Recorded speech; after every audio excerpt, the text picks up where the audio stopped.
An unprecedented apology from Pope Francis to the victims of sex crimes committed by priests. The Pope took personal responsibility and asked for forgiveness for the damage the abuse scandal has done. CBS 2's Tony Aiello is here now with more. Tony. Maurice, Pope John Paul II denounced priests who abused children. Pope Benedict XVI met with and wept with victims. But Francis is the first pope to take responsibility and beg for forgiveness. Some critics, though, are not particularly impressed. It happened during a meeting with a group that advocates for children.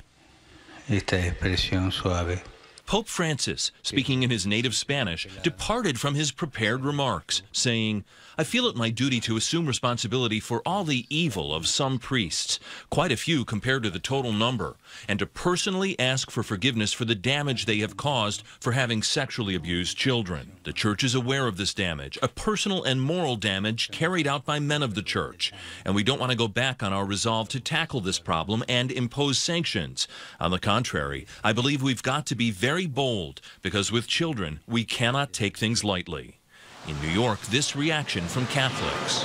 He's a very compassionate pope and is wanting earnestly to mend those things that have been hurt. As a Catholic, I think it's great that finally there's a leader of the church who is able to take such decisions. Francis has won wide acclaim in his first year as Pope, except from advocates for victims of priest sex abuse.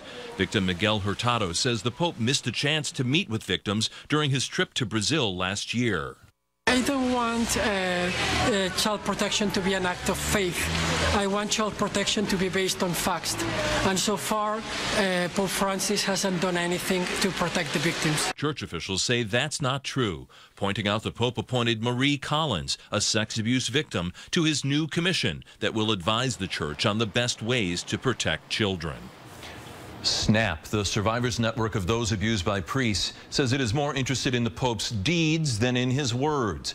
Advocates continue to push the Church to discipline bishops who failed to quickly punish abusive priests. Maurice. Thank you, Tony. And last month, the Pope defended the Church, saying it had done more than any institution to root out sex abusers.